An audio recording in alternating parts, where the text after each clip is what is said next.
السلام عليكم ورحمة الله وبركاته. إن الحمد لله نحمده ونستعينه ونستغفره ونؤمن به ونتوكل عليه ونعوذ بالله من شرور أنفسنا وسيئات أعمالنا. من يهده الله فلا مضل له ومن يضلل فلا هادي له. أشهد أن لا إله إلا الله وحده لا شريك له وأشهد أن محمدا عبده ورسوله. اللهم صل على محمد وعلى آل محمد كما صليت على إبراهيم وعلى آل إبراهيم إنك حميد مجيد. اللهم بارك على محمد وعلى آل محمد كما باركت على إبراهيم وعلى آل إبراهيم إنك حميد مجيد. கண்ணியத்துக்குரிய என் அன்பு சகோதரிகளே சகோதரர்களே, அல்லாஹ் ரப்புல் ஆலமீன் அவனுடைய அருளால் எப்படி எம்மை இந்த இடத்திலே ஒன்று கூட்டினானோ அதுபோன்று அல்லாஹ் ரப்புல் ஆலமீன் எம்மை ஜன்னத்துல் ஃபிர்தௌஸிலே ஒன்று கூட்டுவானாக. அதிலும் குறிப்பாக அல்லாஹுடைய தூதர் முஹம்மது ரசூலுல்லாஹ் ஸல்லல்லாஹு அலைஹி வஸல்லம் அவர்களோடும் அவர்களுடைய தோழர்களோடும் அல்லாஹ் என்னையும் உங்களையும் உலக முஸ்லிம்களையும் ஒன்று கூட்டுவானாக. கண்ணியத்துக்குரிய என் அன்பு சகோதரிகளே, அல்லாஹுடைய தூதர் முஹம்மது ரசூலுல்லாஹ் ஸல்லல்லாஹு அலைஹி வஸல்லம் அவர்களுடைய வரலாற்றை சரியான ஆசிரியர்களுடைய புத்தகங்களில் இருந்து படிப்பது என்பது அல்லாஹ் ரப்புல் ஆலமீன் எமக்கு செய்த மிகப்பெரிய அருள், அல்லாஹுடைய அன்பின் வெளிப்பாடு. யார் இதை சரியான முறையில் பயன்படுத்தினார்களோ அல்லாஹ் ரப்புல் ஆலமீன் அவர்களுக்கு உலகத்திலும் மறுமையிலும் சிறந்த கூலியை அல்லாஹ் கொடுப்பான். கண்ணியத்துக்குரிய நண்பு சகோதரிகளே, இந்த சீராவை பொறுத்தவரை அல்லாஹுடைய தூதர் முஹம்மது ரசூலுல்லாஹ் ஸல்லல்லாஹு அலைஹி வஸல்லம் அவர்களுடைய வரலாற்றை படிக்கக்கூடிய நாம் இதை ஒரு கல்விக்காக படித்தால் அல்லது நிறைய மார்க்க விஷயங்களையும் வரலாற்றின் விஷயங்களையும் தெரிந்து கொள்ள வேண்டும் என்ற காரணத்திற்காக மட்டும் இந்த சீராவுடைய வகுப்பில் நாம் கலந்து கொண்டால் இந்த வகுப்புடைய பலனை எம்மால் முழுமையாக அடைய முடியாது. இந்த சீராவுடைய வகுப்பில் கலந்து கொள்ளும் உங்களுக்கும் நடத்தக்கூடிய எனக்கும் நான் செய்து கொள்ளக்கூடிய அறிவுரை என்னவென்றால், அல்லாஹுடைய தூதர் முஹம்மது ரசூலுல்லாஹ் ஸல்லல்லாஹு அலைஹி வஸல்லம் அவர்களுடைய அன்பால், அவர்கள் மீது கொண்டுள்ள பாசத்தால், அல்லாஹுடைய தூதர் முஹம்மது ரசூலுல்லாஹ் ஸல்லல்லாஹு அலைஹி வஸல்லம் அவர்களுடைய வாழ்க்கையை அறிந்து அந்த வாழ்க்கைக்கு ஏற்ப என்னுடைய வாழ்க்கையை நான் அமைத்துக் கொள்ள வேண்டும் என்ற அன்பின் வெளிப்பாடாக மட்டும்தான் இந்த சீராவுடைய வகுப்பை நாம் அணுக வேண்டுமே தவிர, எனக்கு தெரியும் இருந்தாலும் நிறைய விஷயங்களை தெரிந்து கொள்ள வேண்டும் என்பதற்காக இந்த சீராவுடைய வகுப்பை கல்விக்காக மட்டும் நாம் அணுகினால் இந்த வகுப்புடைய உண்மையான பலனை நாம் அணுக முடியாது. அல்லாஹுடைய தூதரின் மீது உள்ள அன்பின் வெளிப்பாடாக மட்டும்தான் இந்த சீராவுடைய வகுப்பில் நாம் கலந்து கொள்ள வேண்டும் என்ற அறிவுரையை எனக்கும் உங்களுக்கும் கூறிக்கொள்கின்றேன். அஸ்ஸீரத்துன் நபவிய்யா அஷ்ஷரீஃபா, கண்ணியமிக்க முஹம்மது ரசூலுல்லாஹ் ஸல்லல்லாஹு அலைஹி வஸல்லம் அவர்களுடைய வரலாற்றின் 3வது வகுப்பிலே அல்ஹம்துலில்லாஹ் நாம் எல்லாம் இருக்கின்றோம். இதுவரை அல்லாஹுடைய தூதர் முஹம்மது ரசூலுல்லாஹ் ஸல்லல்லாஹு அலைஹி வஸல்லம் அவர்களை அல்லாஹ் ரப்புல் ஆலமீன் ஆமுல் ஃபீல் யானை படையுடைய ஆண்டிலே ரபியுல் அவ்வல் மாதம் திங்கட்கிழமை அல்லாஹ் ரப்புல் ஆலமீன் இந்த பூமியில் அல்லாஹ் படைத்தான், உருவாக்கினான். அதற்கு பிறகு அல்லாஹ் ரப்புல் ஆலமீன் அல்லாஹுடைய தூதர் முஹம்மது ரசூலுல்லாஹ் ஸல்லல்லாஹு அலைஹி வஸல்லம் அவர்களுக்கு பால்குடி தாயாக அல்லாஹ் ரப்புல் ஆலமீன் சில தாய்மார்களை ஆக்கினான். அவர்களில் முதலாம் அவர்கள் ஆமினா, அல்லாஹுடைய தூதர் முஹம்மது ரசூலுல்லாஹ் ஸல்லல்லாஹு அலைஹி வஸல்லம் அவர்களுடைய தாயார். அதற்கு பிறகு சுவைபா, அபூலஹபுடைய அடிமை பெண். அதற்கு பிறகு ஹலீமா அஸ்ஸஅதியா. ஹலீமா அஸ்ஸஅதியா அவர்களுடைய அந்த பனு சாயிதா என்ற கோத்திரத்தில் தான் அல்லாஹுடைய தூதர் ஸல்லல்லாஹு அலைஹி வஸல்லம் தங்களுடைய 2-3 ஆண்டுகள் அங்கேதான் அல்லாஹுடைய தூதர் ஸல்லல்லாஹு அலைஹி வஸல்லமுடைய வாழ்நாள்கள் கழிந்தது. அதற்கு பிறகு ஹலீமா அஸ்ஸஅதியா அவர்களுடைய அந்த குடும்பத்தில் தங்கியிருந்த அல்லாஹுடைய தூதர் முஹம்மது ரசூலுல்லாஹ் ஸல்லல்லாஹு அலைஹி வஸல்லம் அவர்களுக்கு அல்லாஹ் ரப்புல் ஆலமீன் இதயத்தை பிளந்து கல்பை எடுத்து அல்லாஹ் ரப்புல் ஆலமீன் சுத்தப்படுத்திய அந்த நிகழ்வுக்கு பிறகு ஆமினா அவர்களிடத்திலேயே அல்லாஹுடைய தூதர் ஸல்லல்லாஹு அலைஹி வஸல்லம் அவர்கள் ஒப்படைக்கப்படுகிறார்கள். ஆமினா அவர்கள் தங்களுடைய கணவனுடைய கபரை தரிசித்து வருவதற்காக சென்ற பொழுது நோய்வாய்ப்பட்டு ஆமினா அவர்கள் அல்லாஹுடைய தூதர் ஸல்லல்லாஹு அலைஹி வஸல்லமுடைய சிறிய வயதிலேயே மரணம் அடைகிறார்கள். அதற்கு பிறகு அல்லாஹுடைய தூதர் அப்துல் முத்தலிப் அவர்களுடைய அரவணைப்பின் கீழ் வருகிறார்கள். அப்துல் முத்தலிப் அவர்களும் அல்லாஹுடைய தூதர் ஸல்லல்லாஹு அலைஹி வஸல்லம் அவர்கள் மீது அதிகமான அன்பையும் பாசத்தையும் வெளிப்படுத்துகிறார்கள். அப்துல் முத்தலிப் அவர்களும் அல்லாஹுடைய தூதருடைய 8வது வயதிலே இந்த உலகத்தை விட்டு அவர்களும் பிரிகிறார்கள். அதற்கு பிறகு அபூ தாலிப் அவர்களிடத்திலே அல்லாஹுடைய தூதர் ஸல்லல்லாஹு அலைஹி வஸல்லம் அவர்கள் ஒப்படைக்கப்படுகிறார்கள். அபூ தாலிப் யார்? அப்துல் முத்தலிபுடைய மகன்களில் ஒருவர், அல்லாஹுடைய தூதருடைய தந்தையின் சகோதரர். அபூ தாலிப் அவர்கள் அல்லாஹுடைய தூதர் ஸல்லல்லாஹு அலைஹி வஸல்லம் அவர்களை அப்துல் முத்தலிப் அவர்கள் இறந்ததில் இருந்து நபித்துவத்திற்கு பிறகும் ஹிஜ்ரத்திற்கு சில ஆண்டுகளுக்கு முன்னால் வரையும் அல்லாஹுடைய தூதர் அபூ தாலிபுடைய வளர்ப்பில்தான் அல்லாஹுடைய தூதர் முஹம்மது ரசூலுல்லாஹ் ஸல்லல்லாஹு அலைஹி வஸல்லம் அவர்கள் வளர்கிறார்கள். அல்லாஹுடைய தூதர் ஸல்லல்லாஹு அலைஹி வஸல்லம் 8 வயதை அல்லது 9 வயதை அடைந்ததிலிருந்து அபூ தாலிப் அவர்களுக்கு மிகவும் உறுதுணையாகவும் அவர்களுடைய விஷயங்களில் அபூ தாலிப் அவர்களுக்கு உதவி செய்யக்கூடிய மனிதராகவும் அல்லாஹுடைய தூதர் ஸல்லல்லாஹு அலைஹி வஸல்லம் மாறுகிறார்கள். அபூ தாலிப் அவர்களுடைய வியாபாரத்தில் பங்கு கொள்கிறார்கள். அபூ தாலிப் அவர்களிடத்திலே அவர்களுக்கு தேவையான விஷயங்களுக்கு உதவி செய்வதில் அல்லாஹுடைய தூதர் ஸல்லல்லாஹு அலைஹி வஸல்லம் அவர்கள் பங்கு கொள்கிறார்கள். இந்த நேரத்தில் தான் அல்லாஹுடைய தூதர் ஸல்லல்லாஹு அலைஹி வஸல்லம் அவர்களுடைய முதல் வெளியூர் பயணம் ஆரம்பமாகிறது. அல்லாஹுடைய தூதர் அபூ தாலிப் அவர்களுடைய வணிக குழுவோடு ஷாம் தேசத்தை நோக்கி அல்லாஹுடைய தூதர் முஹம்மது ரசூலுல்லாஹ் ஸல்லல்லாஹு அலைஹி வஸல்லம் அவர்கள் புறப்படுகிறார்கள். அல்லாஹுடைய தூதருடைய 12 அல்லது 13வது வயதில், அல்லாஹுடைய தூதர் வயதை அடைவதற்கு முன்னால்.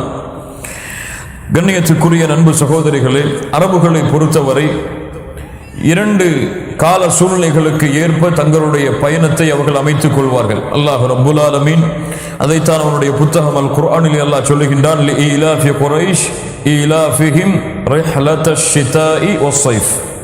ஷிதா வஸ்ஸைஃப், கோடை காலம், குளிர்காலம், இந்த 2 காலங்களில் தான் அரபுகள் வியாபாரத்திற்காக பயணம் செய்வார்கள்.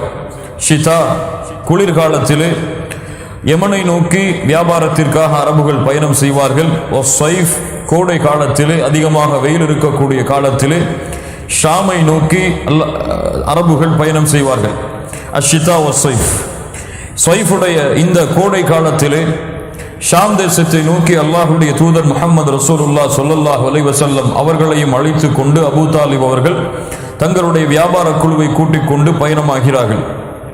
செல்லக்கூடிய வழியிலே புஸ்ரா என்ற ஒரு இடத்தை அடைந்ததற்கு பிறகு பஹீரா என்ற ஒரு துறவி அந்த நாட்டிலே வாழ்கிறார்.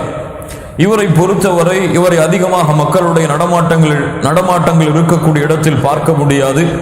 தனிமையை தேர்ந்தெடுத்து வாழக்கூடிய இந்த புகைரா அல்லது பஹீரா என்ற இந்த துறவி, ஜுர்ஜீஷ் என்று அழைக்கப்படக்கூடிய இந்த பஹீரா என்ற துறவி, அல்லாஹுடைய தூதரும் அபூ தாலிப் அவர்களும் வந்திருக்கிறார்கள் என்ற செய்தியை கேட்டவுடன் நேராக அவர்களை சந்திக்க வருகிறார். வந்தவுடன் கேட்கிறார் அபூ தாலிப் அவர்களிடத்திலே, யாரெல்லாம் நீங்கள் வந்திருக்கிறீர்கள் என்று. அப்போது அபூ தாலிப் பதில் சொன்னார்கள், எங்களுடைய வணிக குழுவோடு நாங்கள்லாம் வந்திருக்கிறோம். அப்போது பஹீரா அவர்கள் கேட்கிறார், வேறு யாராவது உங்களோடு சிறுவர்கள் யாராவது வந்திருக்கிறார்களா? ஆம், என்னுடைய மகன் வந்திருக்கிறான். அப்போது அல்லாஹுடைய தூதர் ஸல்லல்லாஹு அலைஹி வஸல்லம் அவர்கள் சுட்டிக்காட்டப்படுகிறார்கள். இந்த சுட்டிக்காட்டக்கூடிய இந்த நிகழ்வை, இந்த சம்பவத்தை சுனன் திர்மிதி, இமாம் திர்மிதி ரஹிமஹுல்லாஹ் அவர்கள் தங்களுடைய புத்தகத்திலே பதிவு செய்கிறார்கள். ஷேக் அல்பானி ரஹிமஹுல்லாஹ் இதை சஹீஹுடைய தரத்திலே கொண்டு வருகிறார்கள். இமாம் கஸாலி ரஹிமஹுல்லாஹ் அவர்கள் எழுதிய தாரிഖுடைய புத்தகத்திலே இந்த சம்பவம் வரும் பொழுது ஷேக் அல்பானி அவர்கள் இதை சஹீஹ் என்ற தரத்திலே கொண்டு வருகிறார்கள்.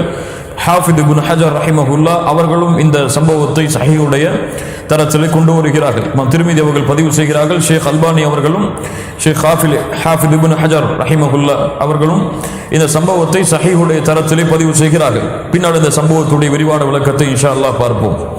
خرج أبو طالب إلى الشام وخرج معه النبي. அபூ தாலிப் அவர்கள் ஷாமை நோக்கி பயணம் சென்றார்கள். அவர்களோடு அல்லாஹ்வுடைய தூதர் ஸல்லல்லாஹு அலைஹி வஸல்லம் அவர்களும் குறைஷிகளுடைய சில தலைவர்களும் வியாபார குழுவும் பயணமானது. செல்லக்கூடிய வழியிலே ஷாமை அடைந்த பொழுது ஒரு ராஹிப், ஒரு துறவி, பஹீரா என்று அழைக்கப்படக்கூடிய துறவி, அல்லாஹ்வுடைய தூதர் ஸல்லல்லாஹு அலைஹி வஸல்லம் அவர்கள் அடையாளம் காட்டப்பட்டதற்கு பிறகு ஹத்தா ஜாஅ ஃபஅഖத பியதி ரசூலில்லாஹ், அல்லாஹ்வுடைய தூதருடைய கரத்தை பிடிக்கிறார். கரத்தை பிடித்த அந்த துறவி சொன்னார், ஹாதா சய்யிதுல் ஆலமீன், இவர்தான் இந்த அகில உலகத்தின் தலைவர். ஹாதா ரப்பு ஹாதா ரசூல் ரப்பில் ஆலமீன், இவர் அகில உலகத்திற்கும் அனுப்பப்பட்ட ரசூல். யபஅஸுஹுல்லாஹு ரஹ்மத்தல் லில் ஆலமீன், அல்லாஹ் ரப்புல் ஆலமீன் இவரை அகில உலகத்திற்கும் அருளாக அல்லாஹ் அனுப்புவான் என்ற அந்த குறைஷிகள் மத்தியிலே, அபூ தாலிப் மத்தியிலே அபூ தாலிப் அவர்களும் இருக்கும் பொழுது அல்லாஹ்வுடைய தூதர் ஸல்லல்லாஹு அலைஹி வஸல்லம் அவங்களுடைய கரத்தை பிடித்து, இவர் அகில உலகத்தின் தலைவர், அல்லாஹ் ரப்புல் ஆலமீன் இவரை அகில உலகத்திற்கும் ரசூலாக நபியாக அனுப்புவான் என்ற செய்தியை அல்லாஹ்வுடைய தூதர் 12 வயதை அடையும் பொழுது இந்த பஹீரா என்ற துறவி அந்த மக்களுக்கு அறிவிக்கிறார். அப்போது குறைஷிகளுடைய தலைவர்கள் கேட்டார்கள், வமா இல்முக், நீ உனக்கு இது எப்படி தெரியும்? فقال إنكم حين أشرفتم من العقبة لم يبق شجر ولا حجر إلا خر ساجدا. இவர் வழியை நீங்கள் வந்த அந்த பள்ளத்தாக்குகளுடைய வழியில் இருந்த மரங்களும் கற்களும் இவரை பார்த்து சஜிதா செய்தன, பணிந்தன. நபிமார்களை தவிர வேறு யாருக்கும் இந்த கற்களும் இந்த மரங்களும் பணியாது. மேலும் இவருடைய தோல் புஜத்திற்கு கீழே ஒரு மச்சம், நபித்துவத்துடைய மச்சம் இருக்கும். அந்த மச்சத்தின் அடையாளத்தை கொண்டும் இவர் இப்படி வருவார், நபியாக அனுப்பப்படுவார் என்பதை நான் அறிவிக்கிறேன். சுப்ஹானல்லாஹி ரப்பில் ஆலமீன். அல்லாஹ்வுடைய தூதர் முஹம்மது ரசூலுல்லாஹ் ஸல்லல்லாஹு அலைஹி வஸல்லம் அவர்களுக்கு அல்லாஹ் ரப்புல் ஆலமீன் இவ்வளவு மகத்துவத்தை அவர்களுடைய சிறு வயதிலேயே கொடுக்கிறான். இந்த பஹீரா என்ற துறவி அபூ தாலிப் அவர்களுக்கும் குறைஷிகளுக்கும் இவர் நபியாக அனுப்பப்படுவார் என்ற செய்தியை எடுத்து வைக்கிறார். அல்லாஹ்வுடைய தூதர் ஸல்லல்லாஹு அலைஹி வஸல்லம் சிறு வயதை அடையும் பொழுது, அதற்கு பிறகு இந்த பஹீரா என்ற துறவியுடைய வீட்டில் எல்லோரும் விருந்திற்காக அழைக்கப்பட்டு விருந்தை சாப்பிட்டுக் கொண்டிருக்கும் பொழுது பஹீரா அவர்கள் கேட்கிறார், இவருடைய தந்தை யார்? அபூ தாலிப் சொல்கிறார்கள், நான் தான். இருக்க முடியாது, இவருடைய தந்தை மரணமாக இருக்க வேண்டுமே. ஆம், இவருடைய தந்தையின் சகோதரன் தான் நான். இவருடைய தந்தை மரணமாகிவிட்டார். இதையெல்லாம் அவர் படித்த அவரிடத்தில் இருந்த வேதங்களை கொண்டு பஹீரா அவர்கள் அறிந்ததாக தாரீஃபுடைய வரலாற்று ஆசிரியர்கள் பதிவு செய்கிறார்கள். இந்த பஹீரா என்ற துறவி ஒரு செய்தியை சொல்லுகிறார், அபூ தாலிப் அவர்களே, இவரை அழைத்து கொண்டு நீங்கள் ரோம் தேசத்திற்கு பயணம் செய்யாதீர்கள். உங்களுடைய பயணத்தை முடித்து கொண்டு நீங்கள் மக்காவை நோக்கி திரும்பி விடுங்கள். ஏனென்றால் நீங்கள் ரோம் தேசத்தை சென்றால் அங்கே இருக்கக்கூடிய யூதர்கள் இவரை அறிந்தால், இவருடைய அடையாளங்களை அறிந்துவிட்டால் இவரை கொன்று விடுவார்கள். அதனால் இவரை ரோமுக்கு அழைத்து செல்லாமல் நீங்கள் மக்காவிற்கு மீண்டும் அழைத்து சென்று விடுங்கள் என்று பஹீரா என்ற துறவி அபூ தாலிபிற்கு அறிவுரை செய்கிறார்.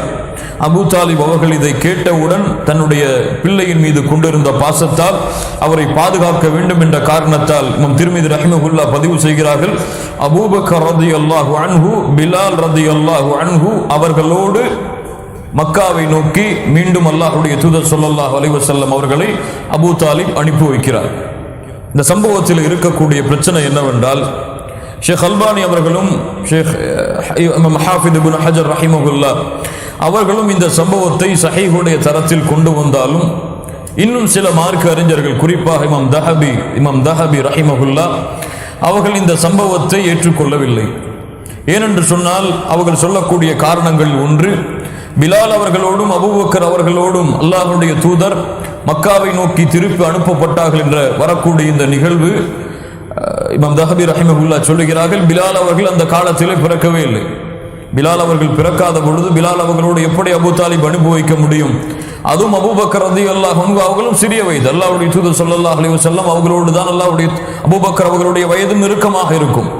இப்படி இருக்கும் பொழுது எப்படி ஒரு அல்லாஹ்வுடைய தூதரை, தன்னுடைய பிள்ளையை ஒரு சிறுவரோடும் பிலால் அவர்களோடும் அனுப்ப முடியும் என்று சில வாதங்களை வைத்து இந்த சம்பவத்தை முழுவதுமாகவும் அல்லது அபூபக்கர் பிலா என்று வரக்கூடிய இந்த ஜியாதா, இந்த அதிகரிப்பை மட்டும் இந்த அறிவிப்பிலிருந்து வந்த ஹபி அவர்களும் இன்னும் அவர்களோடு சேர்த்து சில இமாம்களும் மறுக்கிறார்கள். கண்ணியத்துக்குரிய நண்பு சகோதரிகளே, அல்லாஹ்வுடைய தூதருடைய 40 வருடத்திற்கு முன்னால் வரை வரக்கூடிய எல்லா சம்பவத்திலும் இது போன்ற உலமாக்கள் மத்தியிலே, தாரீகை எழுதக்கூடிய ஆசிரியர்கள் மத்தியிலே வரலாற்று நிகழ்வுகள் பதியப்படும் பொழுது இது போன்ற பிரச்சனைகள் அதிகமாக இருப்பதை நாம் பார்க்கலாம். அதனால் இந்த சம்பவத்தை எல்லாம் இப்படி நடந்தது என்ற கல்விக்காக மட்டும் நாம் தேடிக்கொண்டு சென்றால் இதில் சிறந்ததாக இருக்கும்.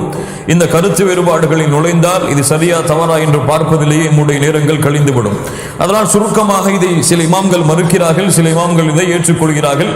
ஆனால் அபூபக்கர் ரலியல்லாஹு அன்ஹு அவர்களோடும் பிலால் அவர்களோடும் அல்லாஹ்வுடைய தூதர் மக்காவை நோக்கி திருப்பி அனுப்பப்பட்டார்கள் என்று வரக்கூடிய இந்த வாசகம், இந்த வரலாற்றுடைய கடைசியில் இணைக்கப்படுகின்ற இந்த வாசகத்தை பெரும்பாலான உலமாக்கள் மறுக்கிறார்கள். ஆனால் இந்த சம்பவம் நடந்தது, பஹீரா என்ற துறவி அல்லாஹ்வுடைய தூதருக்கு நபித்துவத்திற்கு முன்னாலேயே நற்செய்தி அல்லாஹ்வுடைய தூதருக்கும் அபூ தாலிப் அவர்களுக்கும் குறைஷிகளுக்கும் கூறினார் என்ற ஒரு செய்தி உண்மை என்று பல உலமாக்கள் இது சஹீஹுடைய தரத்தில் கொண்டு வருகிறார்கள். அல்லாஹ்வுடைய தூதர் ஸல்லல்லாஹு அலைஹி வஸல்லம் இந்த ஷாம் தேசத்திலிருந்து திருப்பி அனுப்பப்பட்டதற்கு பிறகு மக்காவிலே தங்களுடைய வாழ்நாளை சிறு வயதிலே தொடங்குகிறார்கள். அல்லாஹ்வுடைய தூதர் முஹம்மது ரசூலுல்லாஹ் ஸல்லல்லாஹு அலைஹி வஸல்லம் அவர்களுடைய வாழ்வை முழுவதையும் வடிவமைத்தவன் யார்? அல்லாஹ் ரப்புல் ஆலமீன் தான். அவர்களுடைய வாழ்க்கை எப்படி அமைய வேண்டும் என்பதை அல்லாஹ் முடிவெடுத்து அல்லாஹ் அந்த வாழ்க்கைக்கு ஏற்ப அல்லாஹ்வுடைய தூதருடைய வாழ்க்கை அல்லாஹ் அமைத்தான். அல்லாஹ்வுடைய தூதர் முஹம்மது ரசூலுல்லாஹ் ஸல்லல்லாஹு அலைஹி வஸல்லம் இந்த வியாபாரத்திலிருந்து திரும்பி வந்தவுடன் ஆடுகளை மேய்த்து அதில் வரக்கூடிய கூலியை பெற்று தன்னுடைய தந்தையாக இருக்கக்கூடிய அபூ தாலிப் அவர்களிடத்திலே கொண்டு போய் சேர்க்கக்கூடிய சிறுவராக சிறு வயதிலேயே மாறுகிறார்கள். அல்லாஹ்வுடைய தூதர் முஹம்மது ரசூலுல்லாஹ் ஆடு மேய்க்க தொடங்குகிறார்கள் தங்களுடைய சிறு வயதிலே. அபூ ஹுரைரா ரலியல்லாஹு அன்ஹு அவர்கள் பதிவு செய்கிறார்கள், இமாம் புகாரி அவர்கள் இந்த ஹதீஸை பதிவு செய்கிறார்கள். அபூ ஹுரைரா ரலியல்லாஹு அன்ஹு அவர்கள் கூறுவதாக, மா பஅஸல்லாஹு நபியன் இல்லா ரஅல் கனம், எந்த ஒரு நபியும் இந்த பூமிக்கு அனுப்பப்படவில்லை அந்த நபி ஆடு மேய்ப்பவராக தவிர. அப்படி என்றால் அனுப்பப்பட்ட அத்துணை நபிமார்களும் இந்த உலகத்திலே ஆடு மேய்த்திருக்கிறார்கள். அல்லாஹ் அக்பர். அல்லாஹ்வுடைய தூதர் ஸல்லல்லாஹு அலைஹி வஸல்லம் இடத்திலே சஹாபாக்கள் கேட்டார்கள், வ அன்த யா ரசூலல்லாஹ், நீங்களுமா ஆடு மேய்த்தீர்கள்? அல்லாஹ்வுடைய தூதர் ஸல்லல்லாஹு அலைஹி வஸல்லம் சொன்னார்கள், ஆம், நானும் மக்காவுடைய வீதிகளில் ஆடுகளை மேய்த்துக் கொண்டிருந்தேன். குறிப்பாக அஜியாத் என்ற பிரதேசத்திலே, மக்காவில் இருக்கக்கூடிய அஜியாத் என்ற இடத்திலே ஆடுகளை மேய்க்கக்கூடியவனாக நான் இருந்தேன். அதில் வரக்கூடிய கூலிகளை பெறக்கூடியவனாகவும் நான் இருந்தேன். ஷேக் இந்த ஹதீஸை இமாம் புகாரி அவர்கள் பதிவு செய்கிறார்கள். இமாம் ஹாஃபித் இப்னு ஹஜர், இமாம் புகாரி அவர்களுடைய அந்த சஹீஹுல் புகாரிக்கு விளக்கம் எழுதிய இமாம் ஹாஃபித் இப்னு ஹஜர் ரஹிமஹுல்லாஹ் இதனுடைய ஞானத்தை பதிவு செய்கிறார்கள். ஏன் அல்லாஹ் ரப்புல் ஆலமீன் நபிமார்கள் எல்லோருக்கும் ஆடு மேய்க்கக்கூடிய அந்த ஒரு வேலையை அல்லாஹ் ரப்புல் ஆலமீன் ஏற்படுத்தினார்? எல்லா நபிமார்களும் இந்த உலகத்திலே ஆடு மேய்த்திருக்கிறார்கள். ஏன்? ஆடு மேய்த்தல் என்ற பணியில்தான் அல்லாஹ் ரப்புல் ஆலமீன் சில ஒழுக்கங்களை அல்லாஹ்வுடைய தூதருக்கும் நபிமார்களுக்கும் அல்லாஹ் ரப்புல் ஆலமீன் கற்றுக் கொடுக்கிறார். ஏனென்றால் உலகத்தில் இருக்கக்கூடிய பணியில் மிகவும் சிரமமான பணி ஆடுகளுடைய மந்தைகளை மேய்த்தல் என்பது. ஏனென்றால் ஒவ்வொரு ஆடும் ஒவ்வொரு தன்மையில் இருக்கும், ஒவ்வொரு திசையை நோக்கி செல்லும். எல்லா ஆடுகளையும் பராமரித்து அதிலே பொறுமையை பேணி அதில் மென்மையை பேணி அந்த ஆடுகளை எடுத்து சென்று மீண்டும் வீட்டிற்கு அழைத்து வருவதென்பது உலகத்திலே இருக்கக்கூடிய பணிகளில் எல்லாம் மிக மிக பாரமான தூரமான ஒரு பணி இந்த ஆடு மேய்ச்சல் என்ற பணி.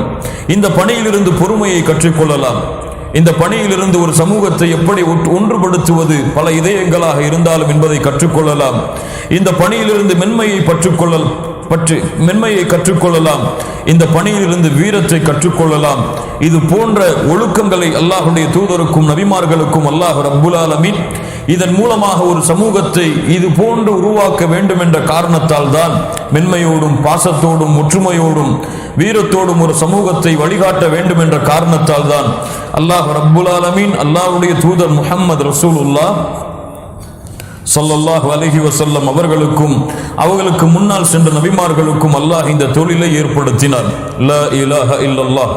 கண்ணியத்துக்குரிய நண்பு சகோதரிகளே, அல்லாஹ்வுடைய தூதர் முஹம்மது ரசூலுல்லாஹ் ஸல்லல்லாஹு அலைஹி வஸல்லம் உழைத்திருக்கிறார்கள்.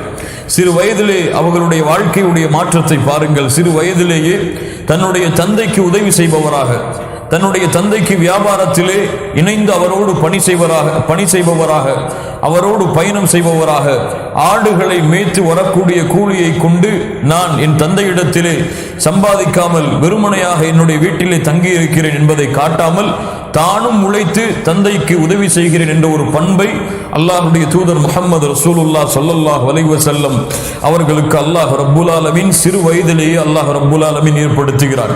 அதனால்தான் தங்களுடைய கரத்தால் உழைத்து சம்பாதிக்கக்கூடிய கூலிக்கு அல்லாஹ்வுடைய தூதர் முஹம்மது ரசூலுல்லாஹ் அல்லாஹ்வுடைய மார்க்கத்திலே அதிகமான சிறப்புகளை சொன்னார்கள்.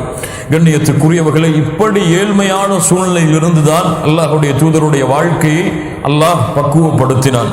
سورة الضحى والضحى والليل إذا سجى ما ودعك ربك وما قلى وللآخرة خير لك من الأولى ولسوف يعطيك ربك فترضى ألم يجدك يتيما فآوى ووجدك ضالا فهدى ووجدك عائلا فأغنى. கண்ணியத்துக்குரிய நண்பு சகோதரிகளே, வீடுகளுக்கு சென்று கவலை ஏற்படும் பொழுதோ, மனதில் சஞ்சலம் ஏற்படும் பொழுதோ இந்த சூரத்து துஹாவை தனிமையில் உட்கார்ந்து உண்மையான அர்த்தத்தோடு படித்து இந்த வாசகங்கள் எல்லாம் எமக்கும் பொருந்தும் என்று எம்முடைய உள்ளத்தை சுட்டி காட்டினால் இந்த வசனத்துடைய முடிவு எம்முடைய கண்ணீராகத்தான் இருக்கும். அல்லாஹ் ரப்புல் ஆலமீன் இதற்கு நமக்கு அருள் செய்வானாக.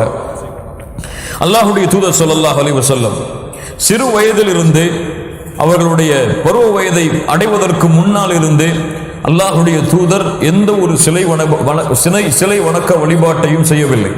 மக்காவில் இருக்கக்கூடிய பெரும்பான்மையான மக்கள் அந்த ஹுனஃபாக்களை தவிர எல்லோரும் சிலை வணக்க வழிபாட்டிலும், சிலைகளுக்கு மரியாதை செய்வதிலும், சிலைகளுக்கு நடத்தக்கூடிய விழாக்களிலே கலந்து கொள்வதிலும், ஆடல்கள் பாடல்கள் இன்னும் மோசமான பழக்க வழக்கங்களிலும் ஈடுபட்டிருந்தாலும் அல்லாஹ்வுடைய தூதர் தங்களுடைய வாழ்நாளில் ஒரு முறை கூட சிலைகளை தொட்டது கூட கிடையாது.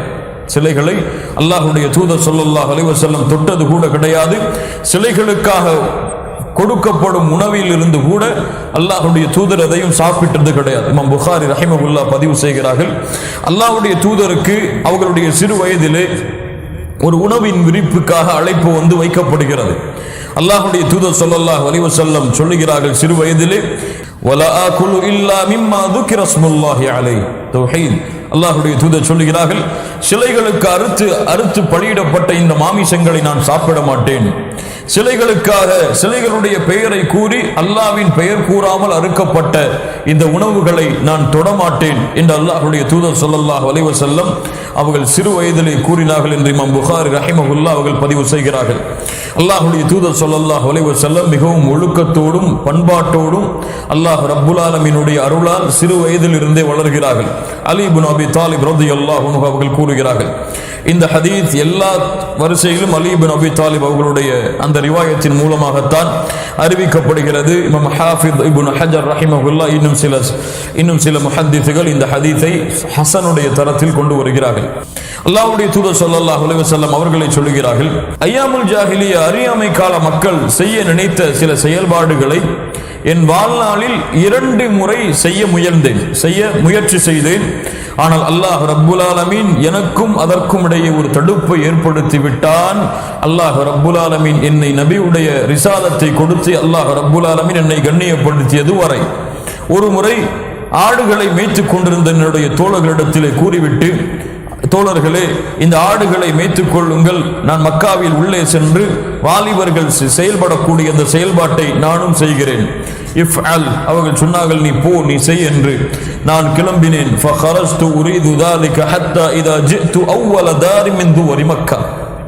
மக்காவுடைய வீடுகளில் முதல் வீட்டில் வாலிபர்கள் எல்லோரும் ஒன்று கூடி இருந்ததை பார்த்தேன். அந்த வீட்டில் நுழைந்தேன். சமிஅத்து அஸஃபன் பிகராபீல் வமஸாமீர், இசைகளும் ஆடல் பாடல்களையும் போட்டுக்கொண்டு அந்த வாலிபர்கள் தங்களுடைய அந்த இரவை கழித்துக் கொண்டிருந்தார்கள். நான் கேட்டேன், மா ஹாதா, இது என்ன? ஹாதா ஃபுலான் இப்னு ஃபுலானின் தஸவ்வஜ ஃபுலானத பின்த ஃபுலானின், இந்த மனிதருடைய பிள்ளையை திருமணம் செய்திருக்கிறார். ஃபஜலஸ்து அன்துரு, நான் அதை பார்ப்பதற்காக உட்கார்ந்தேன். வதரபல்லாஹு அலா உத்னி, அல்லாஹ் ரப்புல் ஆலமீன் என்னுடைய காதை அடைத்து விட்டான். நான் உறங்கிவிட்டேன். ஃபனிம்து, நான் உறங்கிவிட்டேன். ஃபமா ஐகபனி இல்லா மஸ்ஸு ஷம்ஸ், காலையில் சூரியனுடைய அந்த கதிர்கள் தான் என்னுடைய முகத்தில் பட்டு நான் விழித்தேன். இப்படி இன்னொரு முறையும் செய்ய முயற்சித்தேன். அல்லாஹ் ரப்புல் ஆலமீன் அந்த முறையும் என்னை தடுத்து விட்டான். எதுவரை? ஹத்தா அக்ரமனி அல்லாஹு அஸ்ஸ வஜல்ல பிரிசாலத்திஹ், அல்லாஹ் அவனுடைய ரிசாலத்தை கொண்டு என்னை கண்ணியப்படுத்தும் வரை அல்லாஹ் ரப்புல் ஆலமீன் இதிலிருந்து என்னை பாதுகாத்து விட்டான். சுப்ஹானல்லாஹி ரப்பில் ஆலமீன். இந்த சம்பவத்தை ஷேக் ஹாஃபித் இப்னு ஹஜர் ஹசன் என்று சொல்கிறார்கள். ஷேக் அல்பானி அவர்களும் இப்னு கசீர் அவர்கள் போன்றவர்கள் எல்லாம் இதை தஈஃபுடைய தரத்திலே கொண்டு வருகிறார்கள். இது எல்லா விஷயத்திலும் அல்லாஹ்வுடைய தூதருடைய வாழ்க்கைக்கு முன்னால் இருக்கும். கண்ணியத்துக்குரிய அன்பு சகோதரிகளே, அல்லாஹ் ரப்புல் ஆலமீன் எப்படி ஒழுக்கத்தோடு பண்பாட்டோடு அல்லாஹ்வுடைய தூதரை வளர்க்கிறான் பாருங்கள். இதிலிருந்து நாம் பெற வேண்டிய படிப்பினை என்னவென்றால், ஒரு வயதை அடைந்ததற்கு பிறகும் எம்முடைய பிள்ளை ஒழுக்கத்தோடும் பண்பாட்டோடும் நாகரிகத்தோடும் வாழ வேண்டும் என்று எல்லா பெற்றோர்களும் விரும்புவோம். எல்லா தாய்மார்களும் பெற்றோர்களும் விரும்புவோம். இந்த விரும்பல் என்பது அவர்கள் வயதை அடைந்ததற்கு பிறகு இருந்தால் அதில் எந்த பலனையும் எம்மால் பார்க்க முடியாது. சிறு வயதிலேயே அந்த பிள்ளைகளை நாம் எப்படி வளர்த்து வருகிறோமோ அப்படித்தான் அந்த பிள்ளை வயதை அடைந்ததற்கு பிறகும் அந்த நிலைப்பாட்டில் தான் இருக்கும் என்பதைத்தான் அல்லாஹ்வுடைய தூதர் ஸல்லல்லாஹு அலைஹி வஸல்லம் அவர்களை அல்லாஹ் ரப்புல் ஆலமீன் பக்குவப்படுத்தி இந்த நிகழ்வுகள் எமக்கு வழிகாட்டுகிறது. ஆனால் இன்று பாருங்கள், எம்முடைய பிள்ளைகளை நாம் எப்படி வளர்க்கிறோம்? இசைகளை கேட்கக்கூடியவர்களாக இல்ல, மஷா அல்லாஹ், அல்லாஹ் பாதுகாத்தவர்களை தவிர இசைகளை பாடல்களாக படிக்கக்கூடியவர்களாக, அவர்கள் அந்த பாடல்களை இசையாக படிக்கும் பொழுது அதை பார்த்து சந்தோஷம் அடையக்கூடியவர்களாக, அல்லது நடிகர்களை போன்றும் நடிகைகளை போன்றும் ஆடைகளை அணிந்து அதை பார்த்து சந்தோஷம் அடைபவர்களாக, அல்லது அது போன்ற நிகழ்ச்சிகளில் கலந்து கொள்வதை நாம் பெருமையாக நினைத்து அதில் எம்முடைய பிள்ளைகள் வெற்றியடைய வேண்டும் என்பதற்காக அவர்களை பயிற்சிப்பவர்களாகத்தான் எம்மில் இருக்கக்கூடிய பல பெற்றோர்களை பார்க்கிறோம். இன்னும் சில பெற்றோர்களை பார்த்தால் தங்களுடைய சிறு வயது பிள்ளைகளுக்கு கூட பெரு வயதிலே பெரிய வயதிலே பெண்கள் அணியக்கூடிய ஜீன்ஸ் டிஷர்ட் போன்ற இன்றைய கலாச்சாரத்தில் இருக்கக்கூடிய மோசமான ஆடைகளை சிறு வயதிலேயே அவர்களுக்கு அணிய கொடுத்து பின்னால் மாற்றிக்கொள்ளலாம் என்று நினைக்கிறார்கள். அதுவும் அவர்களுடைய தவறான எண்ணத்தின் மூலமாக ஏற்படுவதுதான். கண்ணியத்துக்குரிய நண்பு சகோதரிகளே, இந்த ஒழுக்கங்களை எல்லாம் பேணி அழகான முறையில் குணத்தோடு ஒழுக்கத்தோடு பண்பாட்டோடு ஹராமானவற்றை பார்க்காமல் கேட்காமல் குர்ஆனோடு ஹதீஸோடு நபித்தோழர்களுடைய வரலாறுகளோடு அல்லாஹ்வுடைய தூதருடைய சுன்னாக்களோடு நம்முடைய பிள்ளைகளை வளர்த்தால் இந்த பிள்ளைகள் இன்ஷா அல்லாஹ் நாளை மறுமையில் இந்த பிள்ளைகள் இன்ஷா அல்லாஹ் இந்த உலகத்தில் அவர்கள் வளர்ந்ததற்கு பிறகு அன்சாருல்லாஹ் அல்லாஹ்வின் உதவியாளர்களாக மாறுவார்கள். அல்லாஹ் ரப்புல் ஆலமீன் அந்த பாக்கியத்தை நம்முடைய பிள்ளைகளுக்கு அல்லாஹ் கொடுப்பானாக.